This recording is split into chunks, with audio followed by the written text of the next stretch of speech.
we will see what happens here. What's going on, people? There's a couple of people in the room. This will be a fast one. Just a couple of thoughts I had in my mind.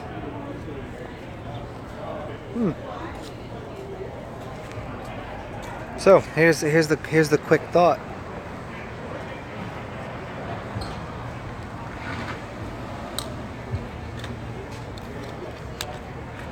It has to do with human behavior.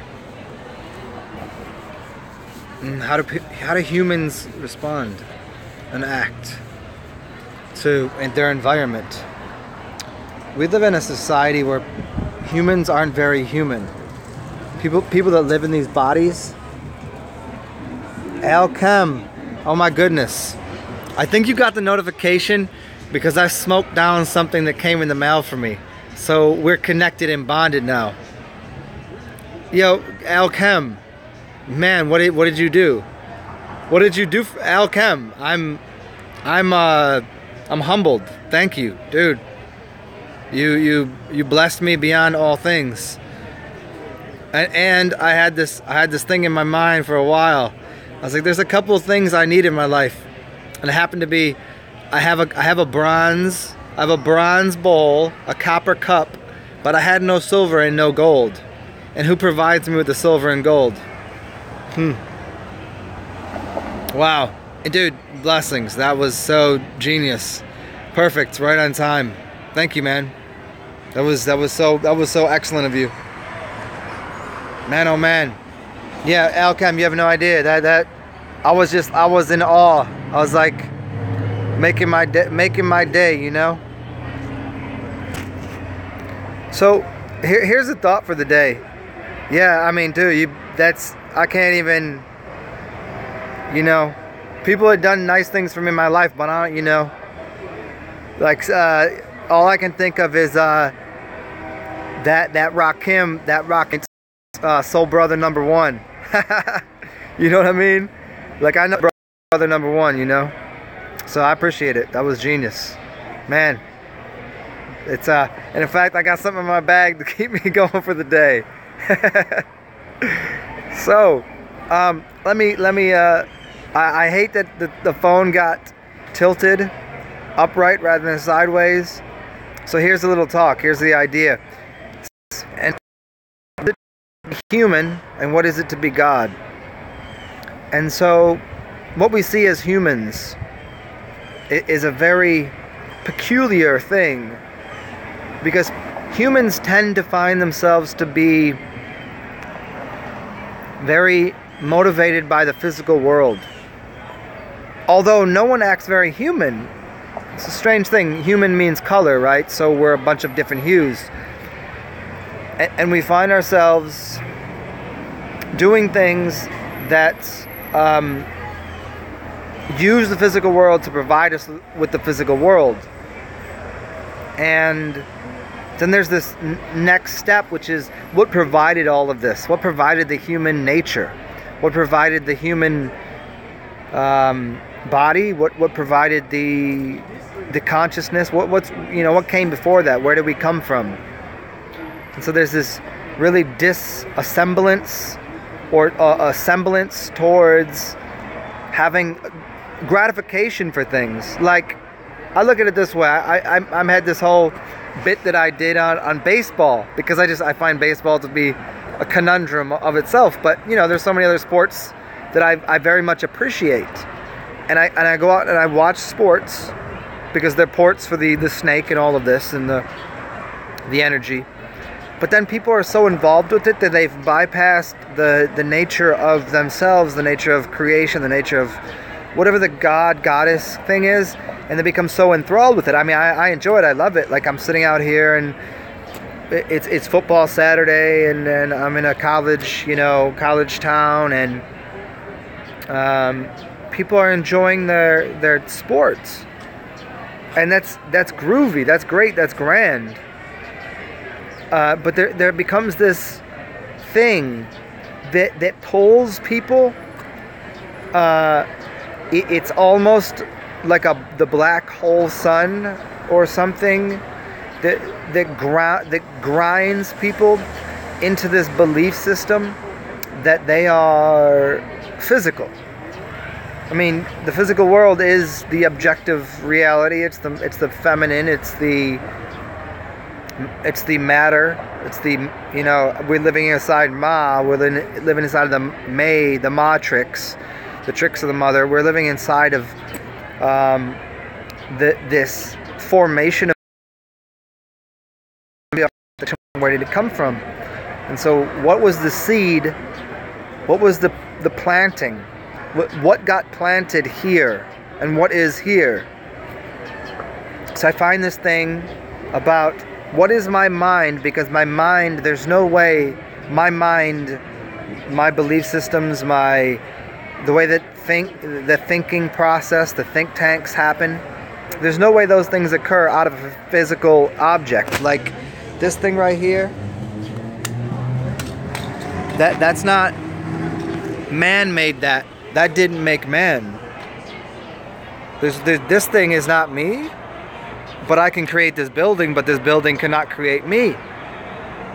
This is made of matter, and I'm made of matter, but I know that this is only an objectification of my consciousness, which seems to be infinite, unlimited, and what do we call it? We'll call it guru. Gifted, unlimited, rhymes universal. And so the construct of the rhyming schemes and the codexes and the way that we take what seems to be things that don't fit together and put them into some sort of goulash as they call it, or you might even get into like the words of the ghouls or the galoshes, and we take all of these parts that don't seem to fit together, but they came out of the same primary source. And I find this thing where I go out into public spaces and find people that are, you know, some are heartfelt and gut-wrenched into this physical environment. And it's a fun place to be. But I see them spiraling down into a drain of, they're going to have to repeat the process because they don't see that they're imbuing energy into the system, that they're only watching the blank screen and saying that's the reality. They're running around, they're playing the game, they're doing the stuff, and that's all well and good. I love the sports and all aspects of the physical reality. Yet where did it come from?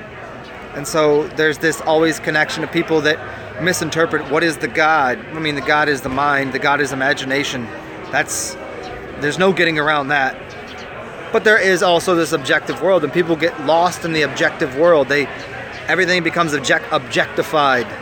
Object to this, and we have this thing here, and if I take that element and that element, I can create the next element. And so the idea of the alchemists, when you look at it in a physical construct of taking lead and turning to gold, that'd be difficult, damn near impossible for somebody that believed in the physical world.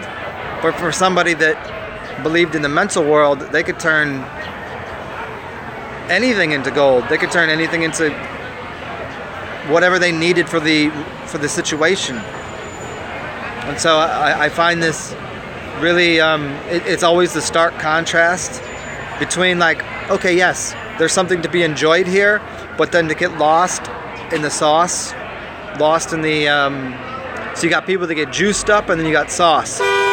Juice is just to pull something out of. The sauce is the whole thing. You have to stew it up and you have to make it. Sauce is the whole business. Juice is just, you could take that needle and juice yourself up real quick. There's a big difference between juice and sauce. Maybe we'll do a whole one on that. But people are lost here in the Jews world, the world of juice. And they get lost in the larger etheric construct of what the sauce is, or the source. Sauce is source, and they forget what the source is, and it seems to be something to do with their own awareness, consciousness, creativity, and how they amplify and magnify intentions, thoughts, and awareness. And it's like there's always something there that gets in the way of what you think about how things could be.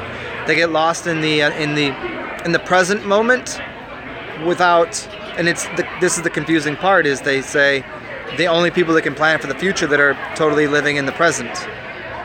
So if you're aware of the presence and the gift, then you can create the future, which then becomes another present for you. The present is always in front of you, and you step to the next present. And a lot of people get lost in the back, in back there, and they're dragging baggage around. I gotta get to the next present. Saying just drop the shit, go to the next station of identification of whatever it is that you require. It could be something that's back there. You could loop around and come back and see the shit again if you needed to. Oh man, I missed it the first time. And that's the whole looping process of the consciousness, that people will go back and revisit, like the ghost of Christmas past. Revisit mindsets, states, scapes, and whatever curiosities they had of the past, then they can re-identify from that to create a new future. And so this is all about how to identify the past, the present, the future, not getting lost in the past, not getting stuck in the past or lost in the future, being aware of the present and enjoying it, but then being able to create another future. That doesn't mean that every future is Sunday I go to church and Monday I do this and Tuesday I do that. Yeah, there's a great use for ritual to keep you grounded into something, but then not to get too lost in it, to realize that no matter what, that you're the essence, the creative force, the generative principle of all of life and all of creation. Because as soon as I turn this off, you all disappear to me. And as soon as I turn this off, you have your own life again off of this. We're interconnecting through this digital realm, which is really great and wonderful. But then you go off into your own experience and you have to create a universe unto yourself. Our universes collide, and it's not even collide, but coexist and incorporate themselves with each other over long tentacles of distance and time and space. Yet it takes a little bit of what is the word? It's just as the river is kind of, you put the drop of color in the river and it starts going down and it finds the thing down there, and if you had a source coming from the other direction, it immediately, it immediately does it in your mind, but you have to perceive of time differently. That when you're creating something, it takes a little time to get there, and that repeating the process doesn't do anything good. There's no reason to do the thing again if it was already done. If you've already created it, don't create it again. This is why when people have jobs that they go to and they're like professionals at it, okay, profess that what you've done for your job and your being, and then find something new and recreate yourself. And not even recreate, but create yourself. It's not a recreation, it's not a recreation. It's a create a new thing. Get rid of the past, find a new future, and establish some sort of I don't know, the matrix. Like what is this wall? Should I go get my markers out and ink this up? Should I ink this thing up? Should I call this my kin? So yeah. So that's all I had to say, guys. I'm gonna go continue on this little journey of watching the sporting balls, and there's this really cute dog, because the Bulldogs are playing today, and for whatever reason New Orleans has an infestation of Bulldog fans, and they're about to win the game. So I'm gonna go down the street where there's all these Bulldog fans, this fat ass dog. I'll go play with this dog, and yeah, hope you guys enjoyed. I'm not gonna read through your comments, not that I don't care, I'm just doing something else right now, but I will I'll see you guys either later tonight or possibly tomorrow. And once again, Alchem, man, blessings. Thank you. You hooked it up. That was I'm tripping on that a little bit. Alchem, I was like, what is all this? What is all these goodies here? I was overwhelmed. Much appreciated. So stay well, y'all. We'll talk soon. Do cool things. And, you know, as always, use your blinker on your car if you're going to change lanes, or just use the thumbs up to say, cool, thanks for talking, and we'll chat soon. Yeah, man. You're killing me out here, Alchem. Stay well, everybody.